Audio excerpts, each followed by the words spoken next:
안녕하세요. 실패를 공략하는 남자 김소장입니다.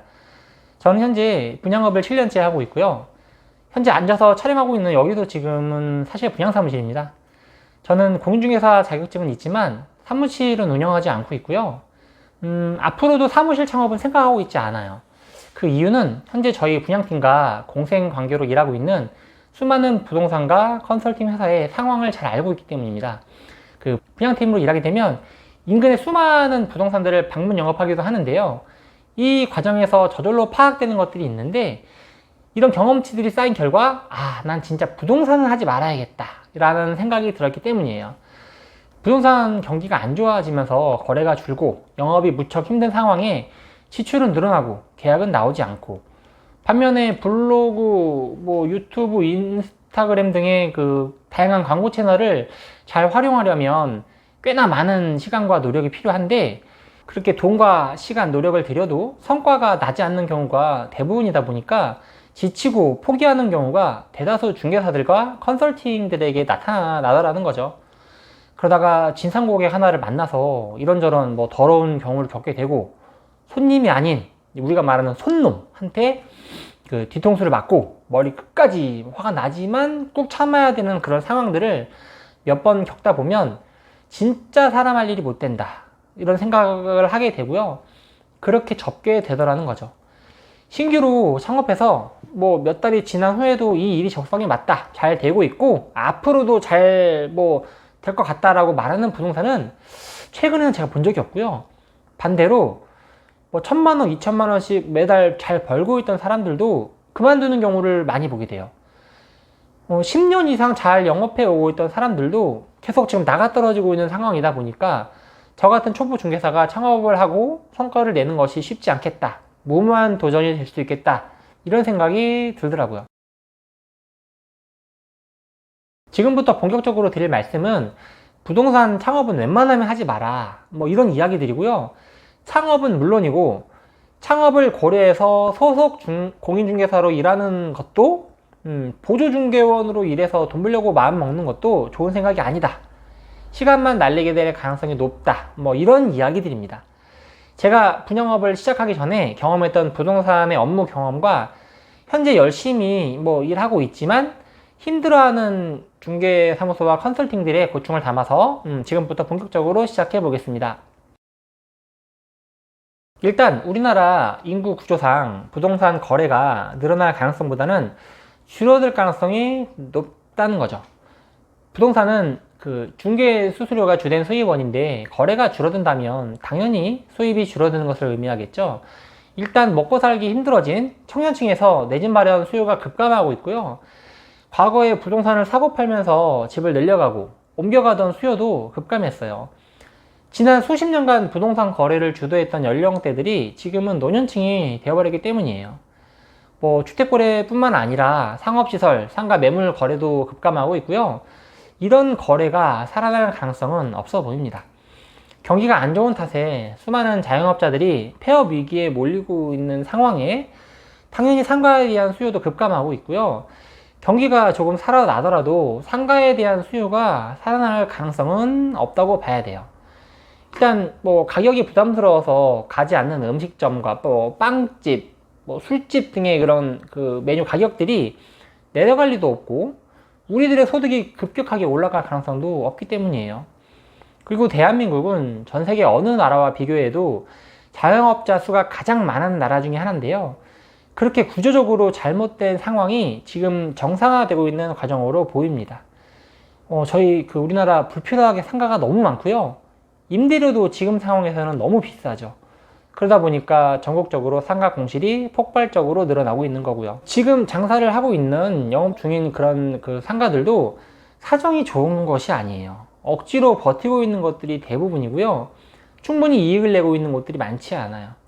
그러다 보니까 부동산에는 매물만 쌓이고 있습니다. 이에 반해서 찾는 사람은 줄어서 상가 거래도 뚝 끊겼고요. 현재 간간히 거래되고 있는 상가 매물은 권리금이 아예 없는 그런 물건들 뿐이라고 하더라고요. 부동산 거래가 급감하고 있는 와중에 반대로 부동산 직거래는 폭발적으로 늘어나고 있고요.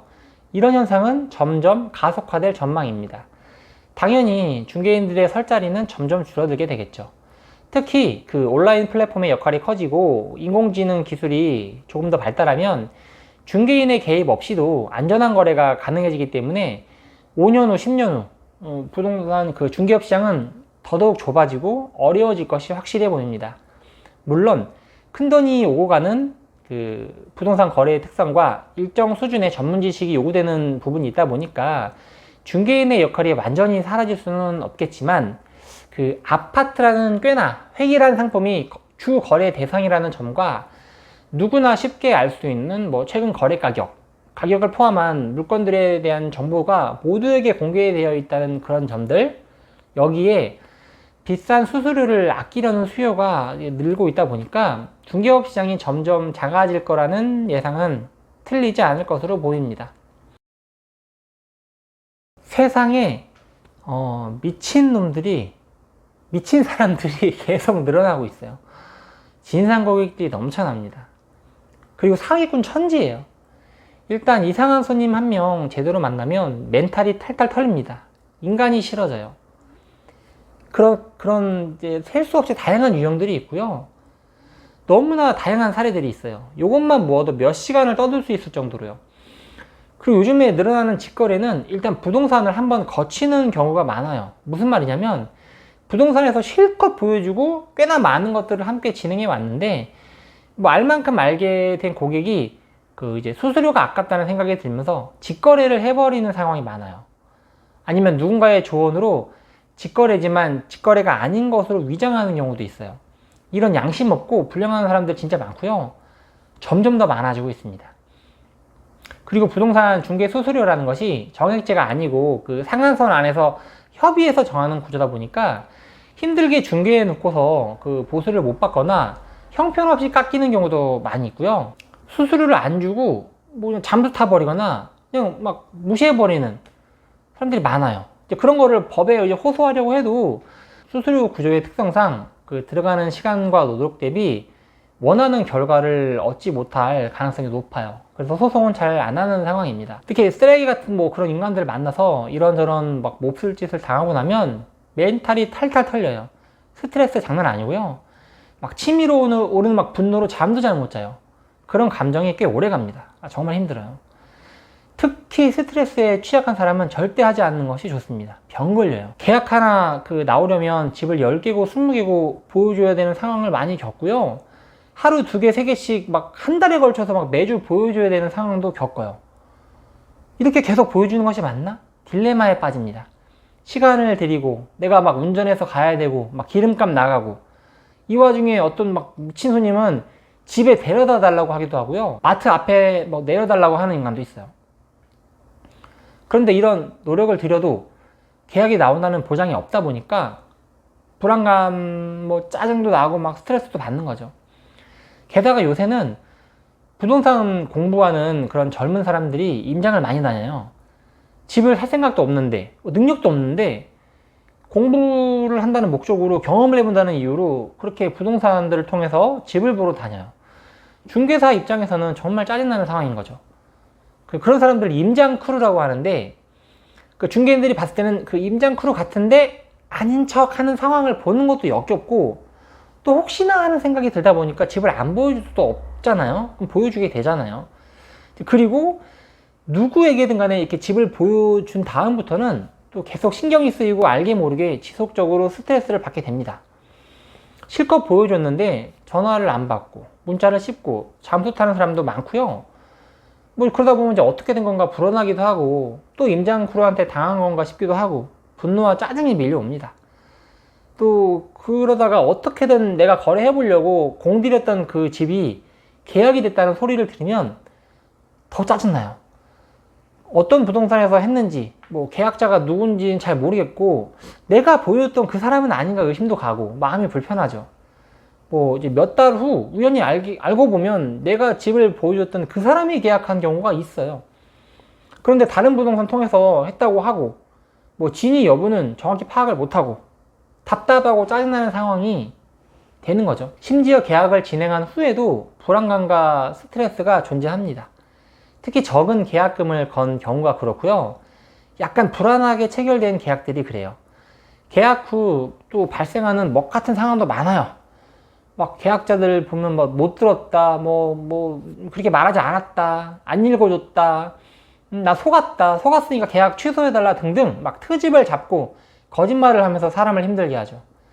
진상 고객 때문에 생기는 스트레스에 다양한 상황에서 오는 그런 스트레스가 가중되면서 위염, 스트레스성 장염, 두통 등의 그런 각종 신경성 질환, 만성 질환을 앓고 있는 중개사들이 많아요.